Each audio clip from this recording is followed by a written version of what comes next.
Hi! In front of me is ASUS ROG Phone 5S, and today I would like to show you how you can change keyboard's theme on this device. Start by exiting settings and scrolling down right away. Now choose System, Languages and Input, On-Screen Keyboard and Gboard. Over here, click on Theme and tap on Show More to see all available options. When you're ready, you can click on one of those colors, tap on the switcher next to key borders to enable or disable them and tap Apply. You can do exactly the same with one of those images.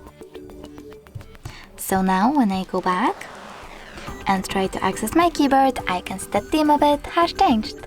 Thanks so much for watching. If you enjoyed this video, leave a like, comment and don't forget to subscribe. Bye!